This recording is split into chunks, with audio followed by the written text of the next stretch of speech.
days ago, my wife Robin and I were up in the mountains of North Georgia. One morning we stopped by Imicalola Falls State Park to see the highest waterfall in the state. Imicalola is a Cherokee word meaning tumbling waters, and the falls are truly beautiful. Robin and I hiked over to one of the observation decks that were on the edge of a cliff to get a better view of the falls. As we got to the edge of the platform, we noticed that someone had hung a handmade wooden sign on the fence with a post-it note on it saying, "I am free, please take me home with thee." I picked up the sign and read the burnt-in lettering which read, "The road of life we travel will be full of potholes and gravel, unless we hear God's voice and make the wise choice, so we will not unravel." And on the back side of the sign was the symbol of a heart and cross and the words, "All lives matter." After reading the message, I decided to take the sign home with us. As soon as I made that decision, it was clear that this was a gift from Spirit to us, as all I could feel was love and I had gooseflesh all over my body. As we left the park and drove the mountain roads, I kept thinking about how awesome it was for a person to create such a gift for a total stranger. Obviously, they were a very generous person, and I felt much gratitude for the gift.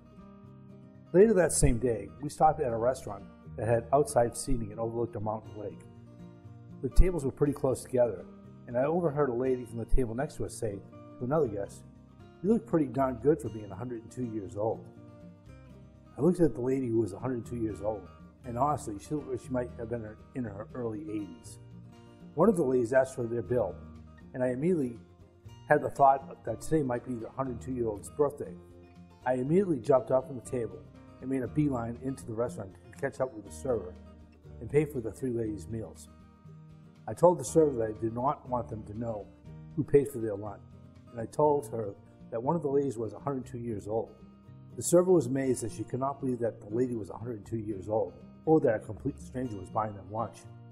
She kept telling me that what I was doing was completely awesome, in her words. A few minutes later, she went back to the table and advised the ladies that the check had been paid in full by another guest.